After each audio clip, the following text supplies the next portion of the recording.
दोस्तों, इस दुनिया में इलेक्ट्रिसिटी यानी बिजली एक ऐसी चीज है जिस पर मानव सभ्यता पूरी तरह से निर्भर है। लेकिन क्या आप जानते हैं कि घर में एक स्विच ऑन करके लाइट, पंखे, एसी और फ्रिज जैसी इलेक्ट्रिक उपकरण चालू करना जितना आसान है, इस बिजली को बनाना उतना ही ज्यादा मुश्किल। अब वैसे तो बिजली बनाने के लिए दुनिया भर में thermal, nuclear, hydro, wind, solar और बायोमास जैसे कई तरह के पावर प्लांट मौजूद हैं। मगर आज भी पूरे भारत की 75% बिजली सिर्फ कोयले से चलने वाले थर्मल पावर प्लांट में ही बनती है।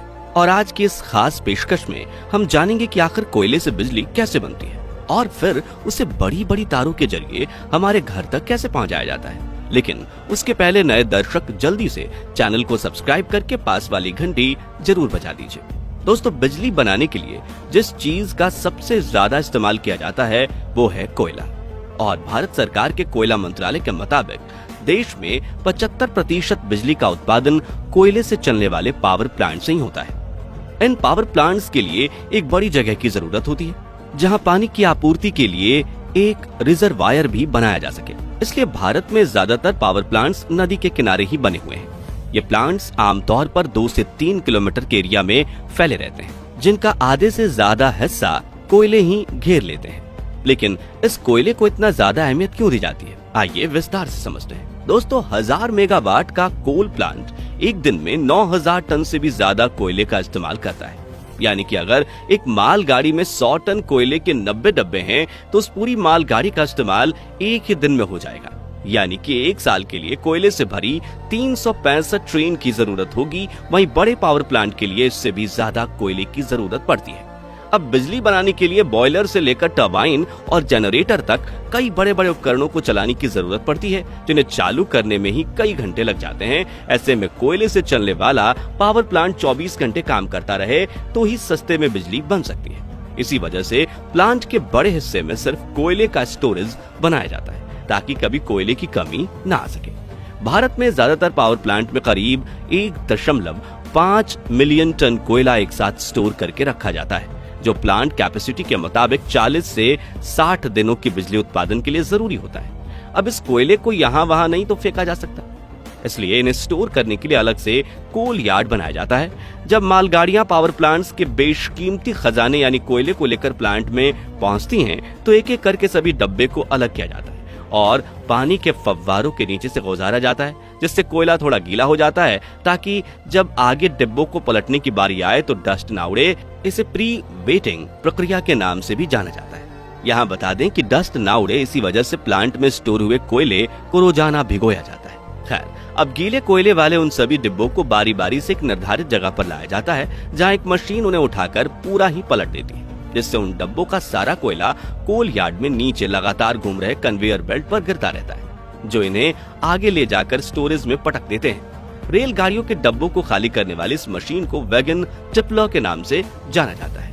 अब इस कोयले को फिर से कन्वेयर बेल्ट की मदद से जरूरत के अनुसार बाउल मशीन में भेजा जाता है, जो इन छोटे मोटे पत्थरों के रूप में एक दूसरे से चिपके कोयले को क्रश करके पाउडर का रूप दे देती है। जी हाँ, ये वही चारकोल पाउडर होता है जो बड़ी बड़ी कंपनियां साफ सूफ करके मार्केट में ब्यूटी प्रोडक्ट्स के रूप में बेचती हैं। कोयले को पाउडर में बदलने से इनका सरफेस एरिया बढ़ जाता है, अशुद्धियां अलग करने में सहायता मिलती है और पाउडर फॉर्म में ये ज्यादा अच्छे से जल पाता है। इसके बाद इस ब्लैक पाउडर को कन्वेयर बेल्ट के जरिए ही विशालकाय बॉयलर में भेजा जाता है, जहां ये कोयला तुरंत आग पकड़ लेता है। अब पूरी तरह से जलने के बाद कोयले की जो भारी राख होती है वो नीचे गिर जाती है, जिसे बॉटम ऐश के नाम से जाना जाता है, जिसे कन्वेयर बेल्ट की मदद से ट्रांसपोर्ट करके किसी खाली जगह पर रखा जाता है ताकि बाद में इत्मीनान से इसका निकाल कर यूज किया जा सके। वहीं जो हल्की राख होती है वो ऊपर उठती है। इस राख को फ्लाई ऐश कहा जाता है और इसे चिमनी के जरिए फिल्टर करके वातावरण में छोड़ दिया जाता है। इस तरह पावर प्लांट में सबसे अहम भूमिका निभाने वाले कोयले का काम खत्म हो जाता है, लेकिन अब भी बिजली बनाने का 50% काम बाकी है। अब कोयला जलने की वजह से जो आग बनी थी वो बॉयलर से होते हुए उस सेक्शन में पहुंच जाती है जहां काफी ज्यादा वाटर ट्यूब्स होती हैं जिनमें पानी भरा रहता है। ये सभी ट्यूब्स हीट करके पानी को स्टीम यानी भाप में बदल देती हैं। अब जब ये स्टीम सुपर हीट हो जाती है तो पाइप का आगे वाला हिस्सा खोल दिया जाता है, जिससे स्टीम उन्हीं पाइप से ट्रेवल करते हुए आगे पहुंचती है। यहाँ गौर करने वाली बात यह है कि स्टीम और आग के साथ डील करने वाले इन पाइप के अंदर और बाहर दोनों तरफ इंसुलेशन की लेयर लगी होती है, ताकि भाप का तापमान ट्रेवल करते वक्त घट न जाए। दोस्तों, अब हम भाप को लेकर पावर प्लांट के उस हिस्से में पहुंचे जिसके बिना बिजली बनाना नामुमकिन है। जहां हम बात कर रहे हैं टरबाइन की, जो पाइप से निकली स्टीम यानी हाई प्रेशर वेपर की मार खाते हुए तेजी से घूमने लगती है।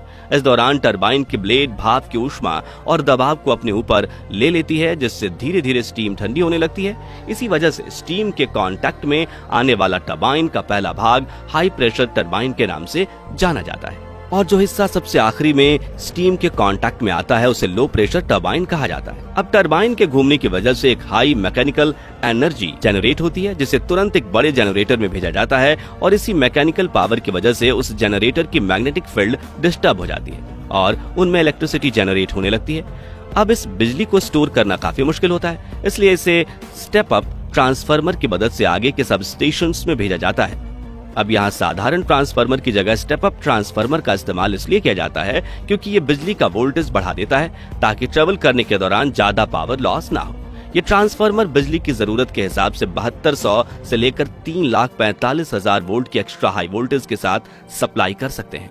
अब ये बिजली कुछ 100 से 1000 किलोमीटर लंबी तारों से होते हुए आपके इलाके में पहुंचती है, जहां स्टेप डाउन ट्रांसफार्मर इनकी वोल्टेज कम करके आपके घर 220 या 240 वोल्ट की बिजली भेजते हैं, और स्विच ऑन करते ही ये बिजली आपके लाइट पंखों तक पहुंचती है, जिसकी मदद से वह आपके घर को चमकदार और हवादार बना देती है। अब आपके घर में तो बत्तियां जल गईं, लेकिन हमें एक बार फिर से पावर प्लांट में चलना होगा, क्योंकि वहां एक और इम्पोर्टेंट प्रोसेस बाकी है, और ये प्रोसेस है स्टीम को ठंडा करके फिर से पानी में बदलना, ताकि उसका फिर से इस्तेमाल किया जा सके।